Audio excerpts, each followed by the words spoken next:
ఎప్పటికప్పుడు తాజా వార్తలు అందిస్తున్న N1 స్టూడియో 24/7. మెదక్ జిల్లా ఏడుపాయల దేవస్థానంలో శ్రీ వనదుర్గా భవానీ అమ్మవారు వసంత పంచమి సందర్భంగా శ్రీ సరస్వతీదేవి రూపంలో భక్తులకు దర్శనమిచ్చారు.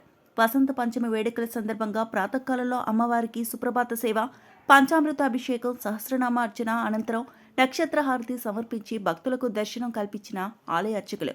వసంత పంచమి శుక్రవారం రావడంతో భక్తులు ఉదయం నుండి అమ్మవారి దర్శనం చేసుకుంటున్నారు.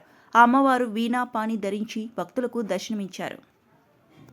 దీపం హిరణ్యపాత్రం మదో పూర్ణం దదాతి సంయో సహనేతి ఇతరా బ్రహ్మణం పహరతి తదైకమానస్య ఆయుర్వేదో దదాతి అమ్రాయస్య నిరాజస్య అభిష్టి జ్ఞానో గృహే లక్ష్మీరాజనేతయా మానవం క్రియామవే మానవంతే శాతవేదో గ్రామత్వం గురుసముద్రలో అవిప్రదన్న ఆదయే कर्पूरहारं वनदुर्गा भवानी माता की जय।